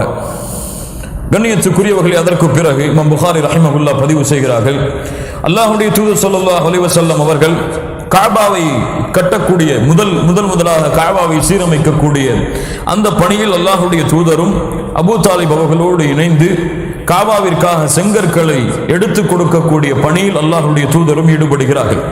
அப்போது தோளிலே வைத்து அல்லாஹ்வுடைய தூதருடைய தோளிலே தழும்புகள் விழுவதை பார்த்து அபூ தாலிப் அவர்கள் சொன்னார்கள், முஹம்மது அவர்களை ஸல்லல்லாஹு அலைஹி வஸல்லம், என்னுடைய பிள்ளையை உன்னுடைய கீழாடையை அவிழ்த்து மேலே வைத்துக் கொண்டு செங்கலை நீ தூக்கு என்று. அல்லாஹ்வுடைய தூதர் ஸல்லல்லாஹு அலைஹி வஸல்லம் கீழாடையை அவிழ்த்து மேலே வைத்த உடனேயே மயக்கம் அடைந்து விடுகிறார்கள். எழுந்து பார்த்ததும் கீழாடை இல்லாததை பார்த்ததும் அந்த சிறுவர் இசாரி இசாரி, என்னுடைய கீழாடை என்று கூறி அவருடைய கீழாடை இருக்க கட்டிக்கொண்டார்கள். இவ்வளவு ஒழுக்கத்தோடு அல்லாஹ் ரப்புல் ஆலமீன் அல்லாஹ்வுடைய தூதர் முஹம்மது ரசூலுல்லாஹ் ஸல்லல்லாஹு அலைஹி வஸல்லம் அவர்களை அல்லாஹ் ரப்புல் ஆலமீன் வளர்க்கிறார். இந்த ரிவாயத்துடைய வேறு ரிவாயத்திலே வருகிறது, இறுதியாக இதற்கு பிறகு அல்லாஹ்வுடைய தூதர் கீழாடை அணியாமல் யாரும் அல்லாஹ்வுடைய தூதர் முஹம்மது ரசூலுல்லாஹ் ஸல்லல்லாஹு அலைஹி வஸல்லம் அவர்களை சிறு வயதிலே பார்க்கவில்லை. கண்ணியத்துக்குரியவர்களே, அதற்கு பிறகு அல்லாஹ்வுடைய தூதர் ஸல்லல்லாஹு அலைஹி வஸல்லம் மக்காவிலே இருக்கக்கூடிய வாலிபர்களிலேயே கண்ணியமான வாலிபராக, ஒழுக்கத்துடைய வாலிபராக, மென்மையை பேணக்கூடிய வாலிபராக, உண்மையை பேணக்கூடிய வாலிபராக, நேர்மையாக நடக்கக்கூடிய வாலிபராக மக்காவாசிகளுக்கு மத்தியிலே நடமாடுகிறார். அதனால் தான் அல்லாஹ்வுடைய தூதர் முஹம்மது ரசூலுல்லாஹ் ஸல்லல்லாஹு அலைஹி வஸல்லம் அவர்களுக்கு குறைஷிகள் வைத்த பெயர் அல் அமீன் அஸ்-சாதிக். அல் அமீன் அஸ்-சாதிக், உண்மையாளர், நேர்மையாளர். கண்ணியத்துக்குரியவர்களே, ஹதீஜா ரலியல்லாஹு அன்ஹா அவர்களும் அல்லாஹ்வுடைய தூதர் ஸல்லல்லாஹு அலைஹி வஸல்லம் அவர்கள் நபித்துவத்தை அடைந்து விட்டார்கள் என்ற செய்தியை கேட்டு அந்த வாயில் இப்னு ஹஜர் அவர்கள் அல்லாஹ்வுடைய தூதர் ஸல்லல்லாஹு அலைஹி வஸல்லம் நபித்துவத்தை பெற்று விட்டார்கள் என்ற செய்தியை கேட்டவுடன் சொன்னார்கள், கவலையில் இருந்த பொழுது, லா யுஹ்ஸிக அல்லாஹு அபதா, அல்லாஹ் உங்களை ஒரு காலம் இழிவுபடுத்த மாட்டான். ஃபவல்லாஹி இன்னக லதஸிலுர் ரஹீம், நீங்கள் உறவுகளை சேர்த்து வாழ்கிறீர்கள். நபித்துவத்திற்கு முன்னால் நீங்கள் உண்மை கூறுகிறீர்கள், பிறருடைய சுமையை தன்னுடைய சுமையாக நினைத்து உழைக்கிறீர்கள், ஏழைகளுக்கு வறியவர்களுக்கு உதவி செய்கிறீர்கள். அல்லாஹ் எப்படி உங்களை இழிவுபடுத்துவான் என்று ஹதீஜா ரலியல்லாஹு அன்ஹா அவர்கள் அல்லாஹ்வுடைய தூதர் ஸல்லல்லாஹு அலைஹி வஸல்லமிற்கு அறிவுரை செய்தார்கள். இவ்வளவு ஒழுக்கத்தோடு சமூகத்தில் இருக்கக்கூடிய எல்லா விஷயங்களோடும் பங்கு கொண்டு அல்லாஹ்வுடைய தூதர் முஹம்மது ரசூலுல்லாஹ் ஸல்லல்லாஹு அலைஹி வஸல்லம் மக்காவுடைய வீதியில் நடந்து கொண்டிருக்கிறார்கள். இந்த நேரத்தில் தான் ஹர்புல் ஃபிஜார், ஃபிஜாருடைய யுத்தம் என்ற ஒரு யுத்தம் மக்காவிலே நடக்கிறது. அல்லாஹ்வுடைய தூதருடைய 40 வருடத்திற்கு முன்னால் நடந்தது சில நிகழ்வுகள் தான். அந்த நிகழ்வுகளில் மிக முக்கியமானது ஹர்புல் ஃபிஜார். இந்த ஹர்புல் ஃபிஜார் என்ன? கினானா என்ற கோத்திரம். கினானா என்றால் என்ன கோத்திரம்? குறைஷிகள் எல்லாம் இந்த கினானாவுடைய கோத்திரத்தின் கீழ் தான் வருவார்கள். கினானா என்பது மிகப்பெரிய கோத்திரம், அதற்கு கீழ் உள்ளதுதான் குறைஷிகள் எல்லாம் கோத்திரம் எல்லாம். இந்த கினானா என்ற கோத்திரம், இன்னொன்று கைஸ் இப்னு ஐலான் என்ற ஒரு கோத்திரம், மக்காவிலே பிரசித்தி பெற்ற ஒரு கோத்திரம், கைஸ் இப்னு ஐலான். இந்த கினானா என்ற கோத்திரத்தில் இருந்த ஒரு மனிதர் கைஸ் இப்னு ஐலான் என்ற கோத்திரத்தின் கிளையை சார்ந்த ஹவுசான் என்ற கிளையை சார்ந்த ஒருவரை கொன்று விடுகிறார். கினானா கோத்திரத்தவர் கைஸ் இப்னு ஐலான் என்ற கோத்திரத்தில் உள்ளவரை கொன்று விடுகிறார். உடனே கினானா கோத்திரத்தார்களை கொல்லுவதற்காக அந்த ஹவுசான் கோத்திரத்தார்கள், கைஸ் இப்னு ஐலானுடைய கோத்திரத்தில் இருந்து ஹவுசான், அந்த கோத்திரம் கினானா அவர்களுடைய கோத்திரத்தார்களை கொல்லுவதற்காக, யார் கொண்டார்களோ அவர்களை கொல்லுவதற்காக, பழி தீர்ப்பதற்காக விரைந்து வருகிறார்கள். இந்த கினானா கோத்திரத்தார்கள் ஹரமுடைய எல்லைக்கு உள்ளே சென்று விடுகிறார்கள், கஅபாவிற்கு அருகிலே சென்று விடுகிறார்கள். குறைஷிகளுடைய வழக்கத்தில் கூட ஹரமுடைய எல்லையில் குறைஷிகள் போர் செய்ய மாட்டார்கள். அல்லாஹ் அக்பர். அவர்கள் அந்த கஅபாவிற்கு கொடுக்கக்கூடிய மரியாதையை, கண்ணியத்தை அந்த காலத்திலும் அவர்கள் கொடுத்தார்கள். ஹரமிலே யார் நுழைந்தார்களோ அவர்கள் பாதுகாக்கப்படுவார்கள் என்ற நிலைப்பாட்டை தான் அவர்கள் குறைஷிகளுடைய அந்த காலத்திலும் அவர்கள் வைத்திருந்தார்கள். கினானா கோத்திரத்தார்கள் தப்பிப்பதற்காக ஹரமுடைய எல்லையை அடைந்ததற்கு பிறகும் இந்த கைஸ் இப்னு ஐலான் என்ற கோத்திரத்தில் உள்ள ஹவுசான் என்ற கிளையினர் காபாவை அந்த ஹரமுடைய எல்லைக்கு நுழைந்து அவர்களை தாக்குவதற்காக முற்படுகிறார்கள். ஹரமுடைய எல்லையுடைய சட்டத்தை அவர்கள் மீறியதால் குறைஷிகள் ஆத்திரம் அடைந்து இந்த இருவரையும் தாக்க வருகிறார்கள். இப்படித்தான் அரபுகளுடைய போர் ஆரம்ப காலத்தில் இருக்கும். போன வகுப்பிலே பார்த்தோம், இவர்கள் எல்லாம் ரோம பாரசீகம் போன்ற நாடுகளை எல்லாம் எதிர்த்து போர் செய்பவர்கள் அல்ல. கிளைகளுக்கு இடையே தான் இவர்களுடைய போர் எல்லாம் அமைந்திருக்கும். இப்போ கினானா என்ற கிளை, ஹவுசான் என்ற கிளை, கைஸ் இப்னு ஐலானுடைய ஹவுசான் என்ற கிளை குறைஷிகள். இந்த 3 பேரும் போர் செய்ய தயாராகிறார்கள். 3 போரும் நடந்து கொண்டிருக்கிறது. அல்லாஹ்வுடைய தூதர் முஹம்மது ரசூலுல்லாஹ் ஸல்லல்லாஹு அலைஹி வஸல்லம் குறைஷிகளுக்கு சாதகமாக இருந்து, குறைஷிகளுக்கு பின்னால் இருந்து அபூ தாலிப் அவர்களுக்கு அம்புகளை எடுத்து கொடுக்கக்கூடிய வேலையில் ஈடுபடுகிறார்கள். அம்புகள் எங்காவது சென்று விழுந்தால் ஓடி சென்று அல்லாஹ்வுடைய தூதர் ஸல்லல்லாஹு அலைஹி வஸல்லம் எடுத்து வந்து குறைஷிகளுக்கு கொடுத்து அவர்களை தாக்குங்கள் என்று கொடுப்பார்கள். அல்லாஹ்வுடைய தூதர் ஸல்லல்லாஹு அலைஹி வஸல்லம் இதை பின்னால் காலத்தில் நானும் அந்த போர்க்களத்திலே கலந்து கொண்டேன், அது தவறான போர் அல்ல என்று அல்லாஹ்வுடைய தூதர் ஸல்லல்லாஹு அலைஹி வஸல்லம் அவர்கள் கூறினார்கள். இந்த ஹர்புல் ஃபிஜார் சில சமாதானங்களோடு, சில ஒப்பந்தங்களோடு முடிவடைகிறது. அல்லாஹ்வுடைய தூதர் ஸல்லல்லாஹு அலைஹி வஸல்லம் இந்த கோத்திரத்திற்கு இடையே நடந்த இந்த போரிலே அம்புகளை எடுத்துக் கொடுக்கக்கூடிய பணியில் அல்லாஹ்வுடைய தூதர் ஸல்லல்லாஹு அலைஹி வஸல்லம் சிறு வயதிலேயே ஈடுபட்டார்கள். இரண்டாவது மிக முக்கியமான நிகழ்வு ஹில்ஃபல் ஃபுதூல் அவ் ஹில்ஃபல் முத்தய்யபீன். ஹில்ஃபல் ஃபுதூல் அவ் ஹில்ஃபல் முத்தய்யபீன். ஃபுதூல் என்ற ஒப்பந்தம் அல்லது முத்தய்யபீன் என்ற ஒரு ஒப்பந்தம் குறைஷிகளுக்கு மத்தியிலே நிகழ்கிறது. இதுதான் மிக முக்கியமாக நாம் பார்க்க இருக்கிற இந்த பாடத்தில் இருக்கக்கூடிய ஒப்பந்தம். ஹில்ஃபல் ஃபுதூல், ஹில்ஃபல் முத்தய்யபீன். முத்தய்யபீன் என்றால் தொய்ப், அத்தர், இத்தர். இந்த இத்தர் இது என்ன ஹெல்ஃபல் முத்தய்யிபின் அரபுகளுடைய வழக்கம் என்னவென்றால், ஏதாவது ஒப்பந்தத்தை அவர்கள் இட்டால் என்ன செய்வார்கள் என்றால், காபாவிற்கு அருகிலே சென்று அத்தருடைய பாட்டிலே தங்களுடைய கரத்தை விட்டு காபாவிலே தங்களுடைய கரத்தை வைப்பார்கள். அத்தொய்யிப், அந்த அத்தரை. ஹெல்ஃபல் முத்தய்யிபின் என்றால் இந்த முத்தய்யிபின் என்ற செயல்பாட்டின் மூலமாக நடந்த ஒப்பந்தம் ஹெல்ஃபல் ஃபுலூல் ஹெல்ஃபல் முத்தய்யிபின் என்று அழைக்கப்படக்கூடிய இந்த ஒப்பந்தம்.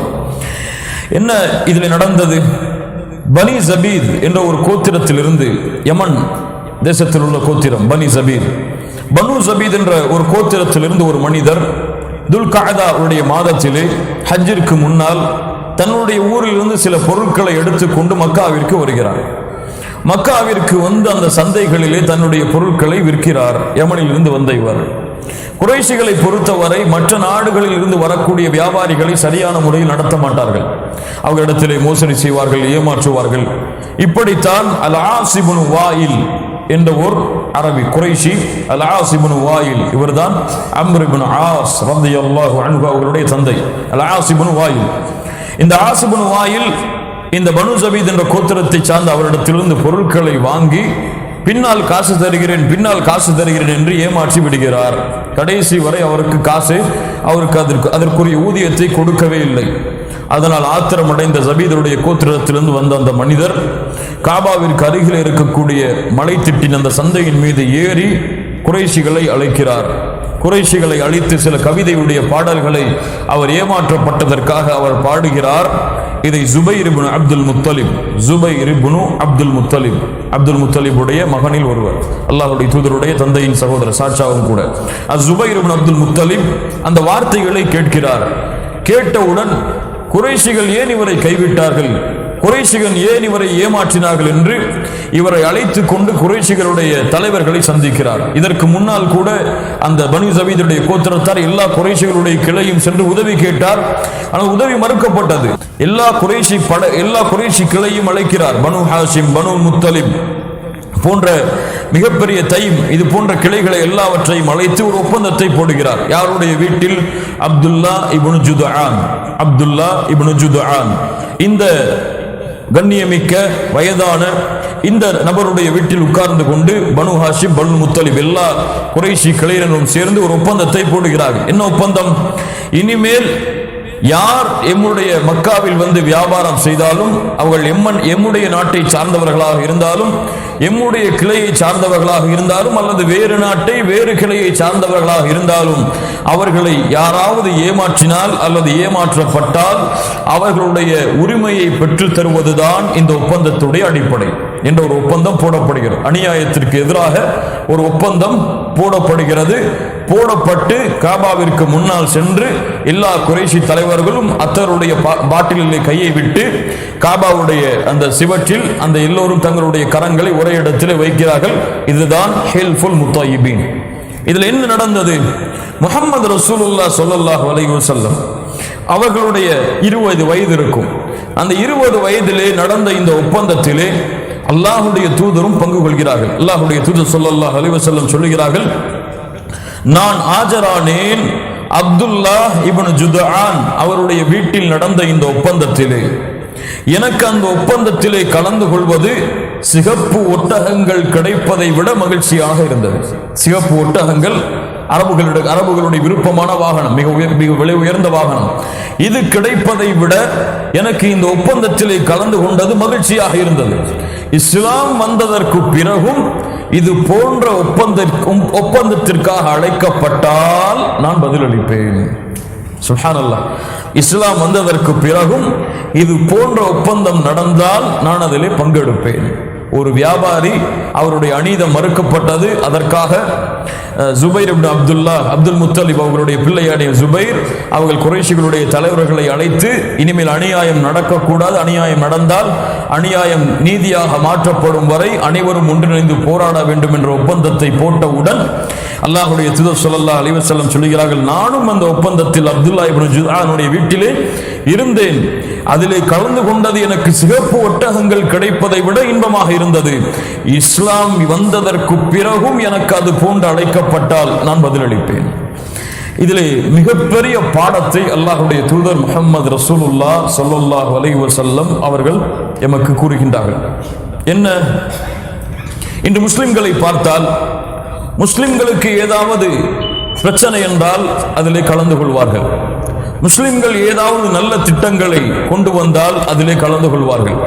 முஸ்லிம்கள் ஏதாவது அனாதைகளுக்கு உதவி அல்லது ஏழைகளுக்கு உதவி என்று வந்தால் கலந்து கொள்வார்கள்.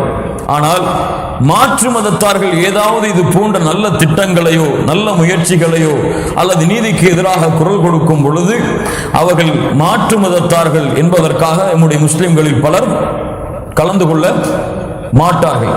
அவர்களை இந்த பார்வையில் பார்த்து அதிலே வரக்கூடிய நீதியையும் அதிலே வரக்கூடிய நல்ல அம்சங்களையும் மறுத்து விடுவார்கள். அல்லாஹ்வுடைய தூதர் ஸல்லல்லாஹு அலைஹி வஸல்லம் இதை முஷ்ரிக்குகளாக இருந்த காஃபிர்களாக இருந்த அவர்கள் இட்ட ஒப்பந்தம், அந்த ஒப்பந்தத்திலே கலந்து கொள்கிறார்கள். இது போன்ற ஒப்பந்தம் மீண்டும் நடந்தால் அதிலே நான் கலந்து கொள்வேன் என்று அல்லாஹ்வுடைய தூதர் ஸல்லல்லாஹு அலைஹி வஸல்லம் அவர்கள் கூறுகிறார்கள். ஏன்? நீதி என்பது முஸ்லிமுக்கும் நீதிதான், காஃபிருக்கும் நீதிதான். நல்ல விஷயம் என்பது முஸ்லிமுக்கும் நல்ல விஷயம்தான், காஃபிருக்கும் நல்ல விஷயம்தான். ஒரு எத்தீமான குழந்தை இருந்தால் முஸ்லிம்களுக்கு எத்தீமாக இருந்தால் அதுவும் எத்தீம் தான், ஒரு காஃபிருக்கு எத்தீமாக இருந்தால் அதுவும் எத்தீம் தான். அதனால் அல்லாஹ்வுடைய தூதர் ஸல்லல்லாஹு அலைஹி வஸல்லம் இதில் இந்த சமூகத்திற்கு கொடுக்கக்கூடிய பாடம் என்னவென்றால், இந்த சமூகம் மாற்று மதத்தார்களை ஒரு தாவாவிற்காக மட்டும்தான் அவர்களிடத்தில் நெருங்கக்கூடிய ஒரு சமூகமாக மாறிக்கொண்டிருக்கிறது. அவர்களிடத்தில் வாதம் செய்வதற்காக, அவர்களிடத்தில் இஸ்லாமிய மார்க்கத்தை எடுத்து வைப்பதற்காக என்று ஒரு தாவாவுடைய அழைப்பு பணிக்காக மட்டும்தான் காஃபிர்களோடு முஷ்ரிக்குகளோடு இந்த முஸ்லிம் சமூகம் ஒன்று சேருகிறது. ஆனால் அவர்கள் கொண்டு வரக்கூடிய நல்ல விஷயங்களில் அல்லது அவர்களுடைய சமூகத்தில் யாராவது நீதி மறுக்கப்பட்டு அநீதம் இழைக்கப்பட்டால் அங்கே அவர்கள் குரல் கொடுக்கும் பொழுது அதிலே கலந்து கொள்வதற்கு தயங்குகிறது. முஹம்மது ரசூலுல்லாஹ் அதற்கு அனுமதி அளிக்கிறார்கள். அந்த நீதியில் நீங்களும் பங்கு கொள்ளுங்கள், அந்த நீதியில் நீங்களும் பங்கு கொண்டு அநீதத்திற்கு எதிராக குரல் கொடுத்து ஒரு முஸ்லிம் அநீதத்திற்கு எதிராக எந்த நேரத்திலும் யாருடனும் கை சேர்ப்பான் என்பதை எடுத்து உரைக்கட்டும் தாவாவின் மூலமாக என்று அல்லாஹ்வுடைய தூதர் ஸல்லல்லாஹு அலைஹி வஸல்லம் இந்த முஸ்லிம் சமூகத்திற்கு இந்த சம்பவத்தின் மூலமாக மிகப்பெரிய பாடத்தை அல்லாஹ்வுடைய தூதர் ஸல்லல்லாஹு அலைஹி வஸல்லம் கொடுக்கிறார்கள். இப்படி அல்லாஹ்வுடைய தூதர் மக்காவுடைய வாழ்க்கையில் வியாபாரத்திலும் ஆடுகளை மேய்ப்பதிலும் மக்காவில் நடக்கக்கூடிய முக்கியமான பிரச்சனைகளில் பங்கு கொள்வதிலும் அல்லாஹ்வுடைய தூதர் ஸல்லல்லாஹு அலைஹி வஸல்லமுடைய 20 வயது காலம் கழிகிறது. அல்லாஹ் ரப்புல் ஆலமீன் அல்லாஹ்வுடைய தூதரை இப்படி வார்த்தெடுக்கிறார். வியாபாரத்திலே அல்லாஹ்வுடைய தூதர் ஸல்லல்லாஹு அலைஹி வஸல்லம் ஆடுகளை மேய்த்து முடித்ததற்கு பிறகு அல்லாஹ்வுடைய தூதர் வியாபாரத்தில் பங்கு கொண்டு தன்னுடன் வேறொரு பங்குதாரரையும் சேர்த்துக் கொண்டு வியாபாரத்தில் அல்லாஹ்வுடைய தூதர் ஈடுபட்டு லாபத்தை சம்பாதிக்கக்கூடிய மனிதராக அல்லாஹ்வுடைய தூதர் இருந்தார்கள். அஸ்ஸாயிப் இப்னு அபி அஸ்ஸாயிப், அஸ்ஸாயிப் இப்னு அபி அஸ்ஸாயிப் அஹ்மத் அவர்கள் பதிவு செய்கிறார் இந்த ஹதீஸை. அன்னஹு கான யுஷாரிகு ரசூலுல்லாஹ் ஸல்லல்லாஹு அலைஹி வஸல்லம் கப்லல் இஸ்லாம். இவர் அல்லாஹ்வுடைய தூதருக்கு வியாபாரத்துடைய பார்ட்னராக நபித்துவத்திற்கு முன்னால் இருந்தார். இவர் அஸ்ஸாயிப் இப்னு அபி ஸாயிப் நபித்துவத்திற்கு முன்னால் அல்லாஹ்வுடைய தூதருடைய வியாபாரத்தின் பார்ட்னர். அல்லாஹ்வுடைய தூதர் ஃபலம்மா கான யௌமுல் ஃபத்ஹி, மக்காவுடைய வெற்றிக்கு அல்லாஹ்வுடைய தூதர் வந்த பொழுது இந்த ஸாயிப் இப்னு அபி ஸாயிப் வருகிறார். அல்லாஹ்வுடைய தூதர் ஸல்லல்லாஹு அலைஹி வஸல்லம் அவரை பார்த்தவுடன் சொன்னார்கள், மர்ஹபன் பி அஹி வ ஷரீகி, வா என் சகோதரனே, வா என் வியாபாரத்துடைய தோழனே என்று அல்லாஹ்வுடைய தூதர் முஹம்மது ரசூலுல்லாஹ் ஸல்லல்லாஹு அலைஹி வஸல்லம் அழைத்தார்கள் அவரை. மர்ஹபன் பி அஹி வ ஷரீகி, என் சகோதரனே வா, வியாபாரத்தின் தோழனே வா என்று அல்லாஹ்வுடைய தூதர் முஹம்மது ரசூலுல்லாஹ் ஸல்லல்லாஹு அலைஹி வஸல்லம் இவரோடு சேர்ந்து தன்னுடைய 25 வயதை அடையும் வரை இந்த தோழரோடு சேர்ந்துதான் அல்லாஹ்வுடைய தூதர் ஸல்லல்லாஹு அலைஹி வஸல்லம் வியாபாரம் செய்தார்கள். 25வது வயதில் தான் அல்லது 24 அல்லது 25 இந்த வருடத்தில் தான் அல்லாஹ்வுடைய தூதர் முஹம்மது ரசூலுல்லாஹ் ஸல்லல்லாஹு அலைஹி வஸல்லமுடைய வாழ்க்கையில் மிகப்பெரிய ஒரு அதிசயம், மிகப்பெரிய ஒரு நிகழ்வு நடக்கிறது. அந்த நிகழ்வு தான் அல்லாஹ்வுடைய தூதர் முஹம்மது ரசூலுல்லாஹ் ஸல்லல்லாஹு அலைஹி வஸல்லம் ஹதீஜா பின்த் குவைலித் ரலியல்லாஹு அன்ஹா அவர்களை திருமணம் செய்யக்கூடிய அந்த நிகழ்வு. ஹதீஜா பின்த் அல் குவைலித் ரலியல்லாஹு அன்ஹா யார் இவர்கள்? அறியாமை காலத்திலும் இஸ்லாம் வந்ததற்கு பிறகும் ஒழுக்கமுள்ள பெண்களில் முதலாம் அவர்கள். இஸ்லாமிய அறியாமை கால ஐயாமுல் ஜாஹிலியாவுடைய காலத்திலும் இஸ்லாம் வந்ததற்கு பிறகும் ஒழுக்கத்தை பேணக்கூடிய பெண்களில் முதலாம் அவர்கள். இவர்கள்தான் அல்லாஹ்வுடைய தூதர் ஸல்லல்லாஹு அலைஹி வஸல்லம் அவர்களுடைய நபித்துவத்தை ஏற்றுக்கொண்ட பெண்களில் முதலாமவர். மூமின்களுடைய பட்டியலில் அல்லாஹ்வுடைய தூதருடைய நபித்துவத்தை அங்கீகரித்த பெண்களில் முதலாமவர். இவர்கள்தான் அல்லாஹ்வுடைய தூதர் முஹம்மது ரசூலுல்லாஹ் ஸல்லல்லாஹு அலைஹி வஸல்லம் அவர்களுடைய தூய்மையான மனைவிமார்களுடைய பட்டியலில் முதலாமவர். இவர்கள்தான் அல்லாஹ்வுடைய தூதர் முஹம்மது ரசூலுல்லாஹ் ஸல்லல்லாஹு அலைஹி வஸல்லம் அவர்களுக்கு பின்னால் நின்று தொழுத முதலாவது நபர். இவர்கள்தான் அல்லாஹ்வுடைய தூதர் ஸல்லல்லாஹு அலைஹி வஸல்லம் அவர்களுக்கு முதலாக பிள்ளைகளை கொடுத்த மனைவிமார்களில் முதலாமவர். இவர்கள்தான் முதலாக அல்லாஹுவாலும் அல்லாஹுடைய தூதராலும் சொர்க்கம் உண்டு என்று நற்செய்தி பெற்ற முதலாமவர். இவர்கள்தான் அல்லாஹுடைய தூதர் முஹம்மது ரசூலுல்லாஹ் ஸல்லல்லாஹு அலைஹி வஸல்லம் அவர்களோடு இருக்கும் பொழுது மலிகுல் ஜலீல் அல்லாஹ் ரப்புல் ஆலமீன் அவனிடத்திலிருந்து முதலாக ஜிப்ரீலின் மூலமாக சலாம் கூறிய பெண்களில் முதலாமவர். அல்லாஹ் அக்பர். இவர்கள்தான் இஸ்லாமிய மார்க்கத்தை ஏற்பதற்கு முன்னாலும் பின்னாலும் தூய்மையாக வாழ்ந்த பெண்களில் முதலாமவர். இவர்கள்தான் மூமின்களுடைய பட்டியலில் அல்லாஹ்வுடைய தூதரை உண்மைப்படுத்திய சித்தீகா, அந்த பட்டியலில் முதலாமவர். இவர்கள்தான் அல்லாஹ்வுடைய தூதர் ஸல்லல்லாஹு அலைஹி வஸல்லமுடைய மனைவிமார்களில் தூய்மையான மனைவிமார்களில் முதல் மனைவி. இவர்கள்தான் அல்லாஹ்வுடைய தூதர் ஸல்லல்லாஹு அலைஹி வஸல்லம் அவர்களுக்கு பின்னால் நின்று தொழுத பாக்கியத்தை பெற்ற முதலாவது பெண்மணி. இவர்கள்தான் அல்லாஹ்வுடைய தூதர் ஸல்லல்லாஹு அலைஹி வஸல்லம் அவர்களுக்கு குழந்தைகளை கொடுத்த முதலாவது பெண்மணி. இவர்கள்தான் சொர்க்கத்தை குறித்து நற்செய்தி சொல்லப்பட்ட பெண்களில் முதலாமவர். இவர்கள்தான் அல்லாஹ்விடத்திலிருந்து சலாம் கூறப்பட்ட பெண்களில் முதலாமவர். இப்னு இஸ்ஹாக் வரலாற்றை எழுதக்கூடிய ஆசிரியர் கதீஜா ரலியல்லாஹு அன்ஹா அவர்களுடைய திருமண நிகழ்வை தங்களுடைய புத்தகத்திலே பதிவு செய்கிறார். இப்னு இஸ்ஹாக் அவர்கள் சொல்கிறார்கள், கதீஜா அவர்கள் மதீனாவிலேயே கண்ணியமுள்ள அதிகமான வியாபாரத்தை செய்யக்கூடிய மிகப்பெரிய செல்வந்த பெண்ணாக மதீனாவிலேயே திகழ்ந்தார்கள். இவர்கள் முதலாவதாகவே இரண்டு திருமணங்களை செய்தார்கள். 2 திருமணங்களில் உள்ள கணவன்கள் மரணமாகிவிட்டதால் அதற்கு பிறகு வேறு எந்த திருமணமும் வேண்டாம் என்று வியாபாரத்தில் தங்களுடைய கவனத்தை அதிகமாக செலுத்த ஆரம்பித்தார்கள். இந்த நேரத்தில் தான் அல்லாஹ்வுடைய தூதருடைய அந்த வியாபாரத்தை பற்றிய உண்மை, அல்லாஹ்வுடைய தூதருடைய செய்தியை கதீஜா ரலியல்லாஹு அன்ஹா அவர்கள் செவிமடுக்கிறார்கள். கதீஜா அவர்களும் குறைஷி குலத்துடைய கிளையை சார்ந்தவர்கள் தான்.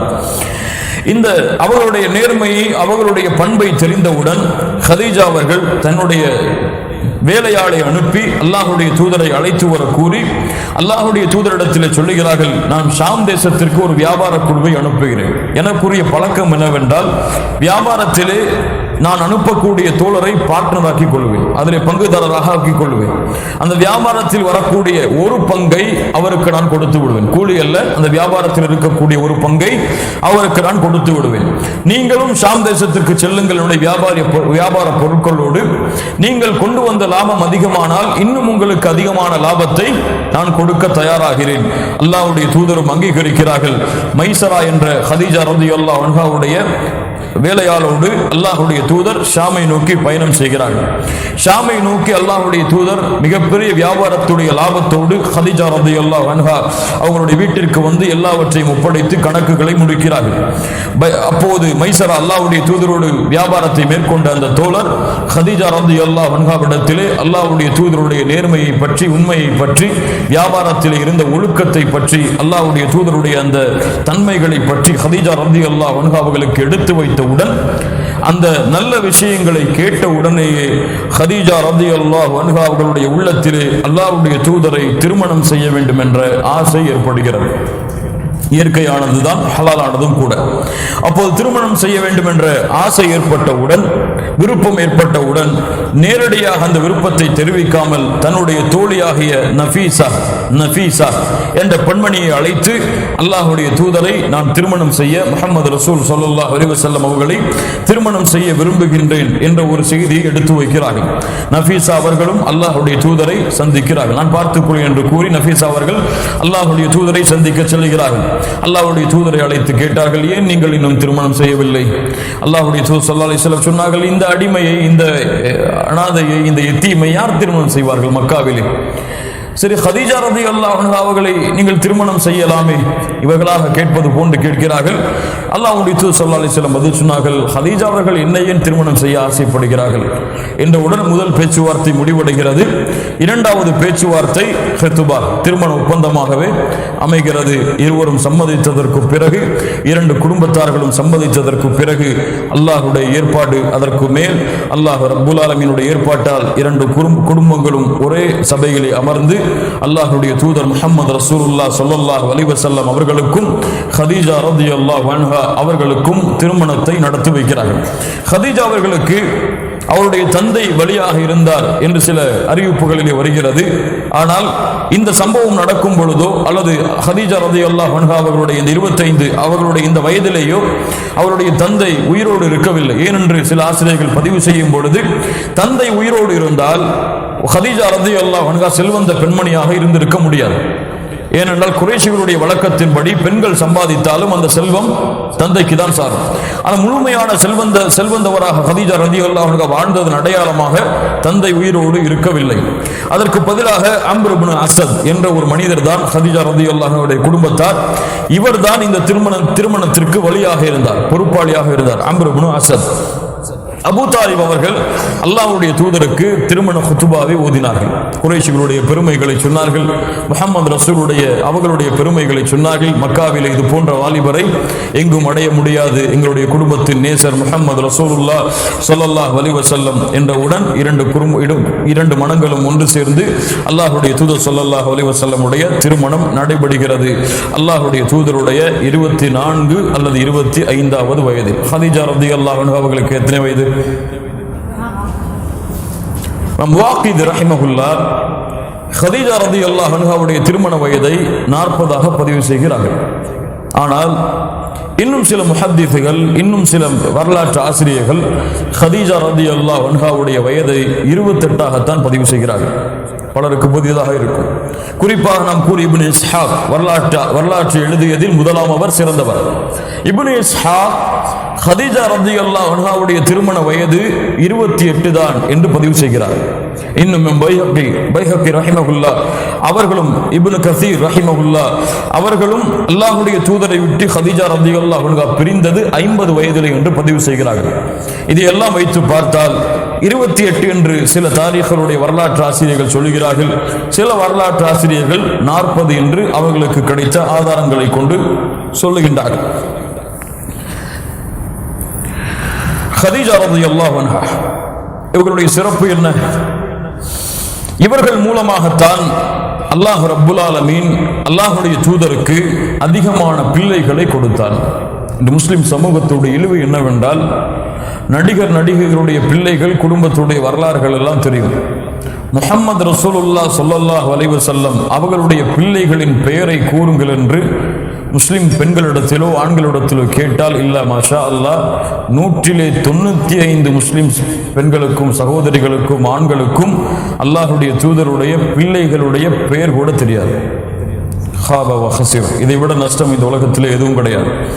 அல்லாஹ் ரப்புல் ஆலமீன் அதை அறிந்து கொள்ளக்கூடிய பாக்கியத்தை எமக்கு கொடுத்திருக்கிறான். அல்லாஹ்விற்கு நன்றி செலுத்துவோம். இப்ராஹிம் என்ற பிள்ளையை தவிர அல்லாஹ்வுடைய தூதருக்கு இருந்த அத்துணை பிள்ளைகளும் ஹதீஜா ரலியல்லாஹு அன்ஹா அவர்கள் மூலமாக பிறந்தவர்கள் தான். அவ்வலன் அல் காசிம், அபுல் காசிம், யூதர்கள் அழைக்கக்கூடிய பெயர், காசிமின் தந்தை அபுல் காசிம். காசிம் என்ற ஒரு பிள்ளை அல்லாஹ்வுடைய தூதருக்கு ஆண்மகனாக கிடைத்தார்கள்.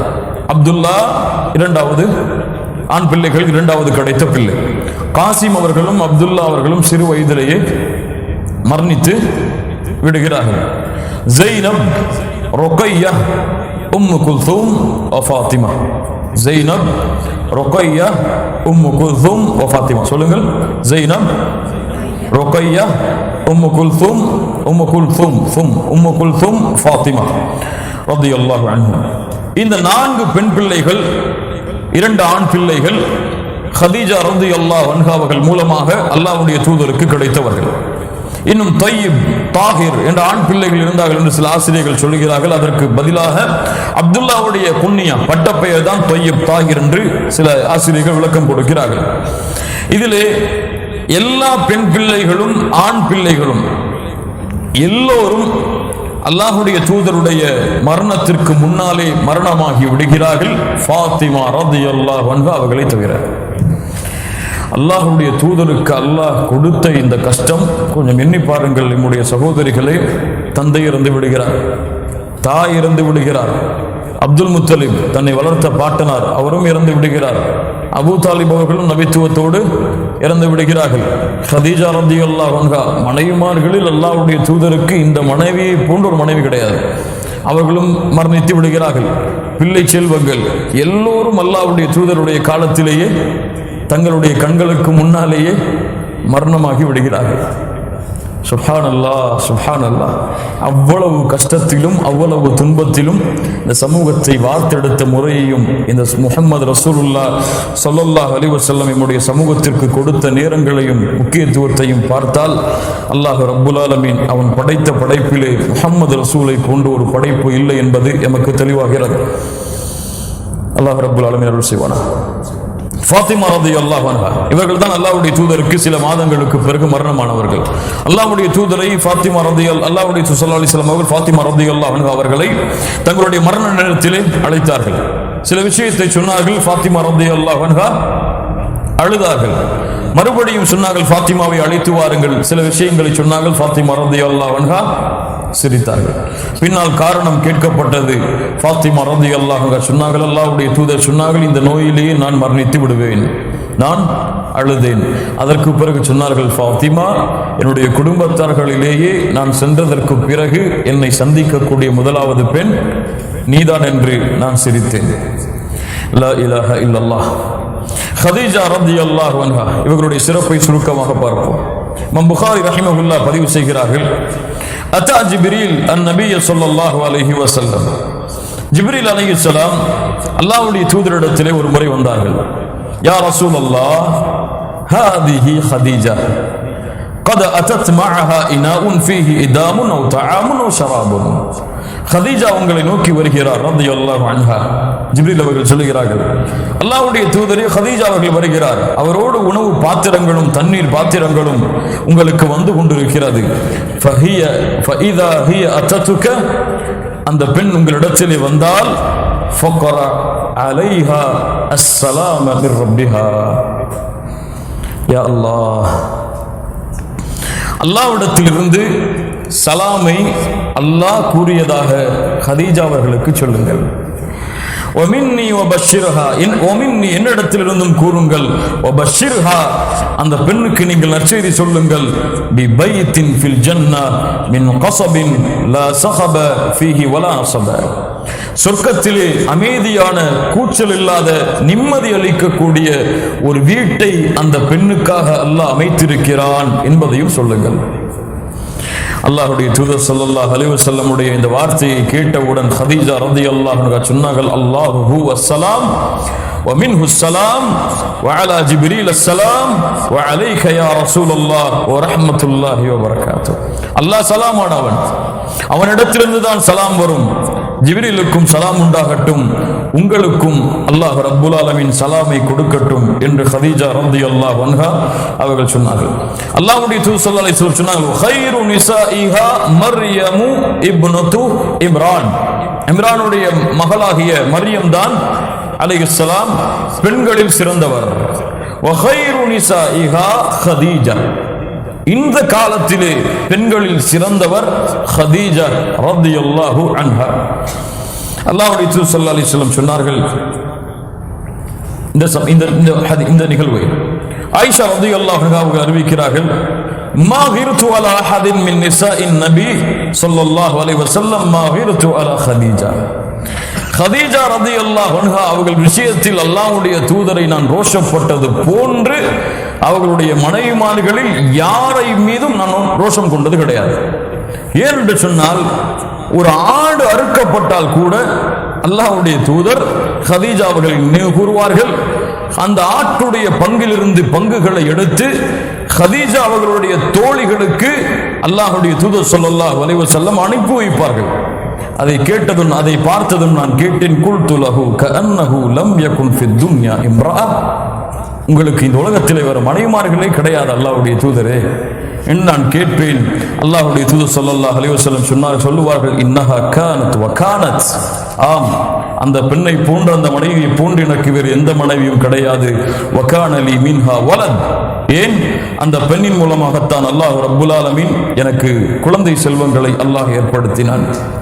ஒருமுறை அல்லாஹ்வுடைய ஸல்லல்லாஹு அலைஹி வஸல்லம் மதீனாவில் இருந்தபோது ஹதீஜா அவர்களுடைய சகோதரி ஒருவர் அல்லாஹ்வுடைய தூதருடைய வீட்டிற்கு வருகிறார்கள். வந்து கதவை தட்டுகிறார்கள்.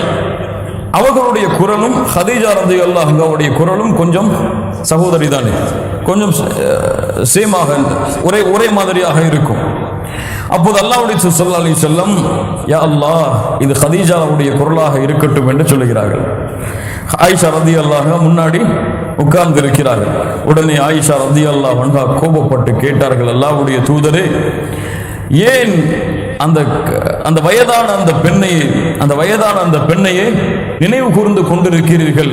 நாங்கள் எல்லாம் இள வயதிலே உங்களுக்கு இருக்கும் பொழுது ஏன் அந்த வயதான அந்த பெண்ணை நீங்கள் நினைவு கூர்ந்து கொண்டிருக்கிறீர்கள் என்ற ரோஷத்திலே கேட்டார்கள். அல்லாஹ்வுடைய தூதர் ஸல்லல்லாஹு அலைஹி வஸல்லம் சொன்னார்கள், மக்கள் எல்லாம் என்னை பொய்ப்பித்த பொழுது அந்த பெண்தான் என்னை உண்மைப்படுத்தினாள்.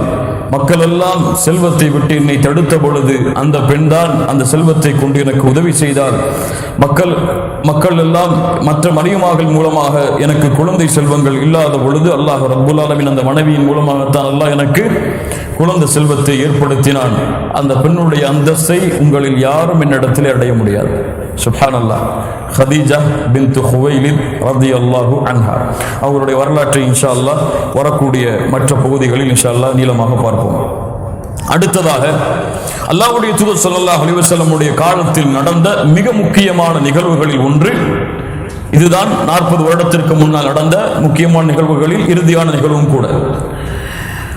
அல்லாஹ்வுடைய தூதருடைய 35வது வயதில் கஅபாவுடைய கட்டிடம் சீரமைக்கப்படுகிறது.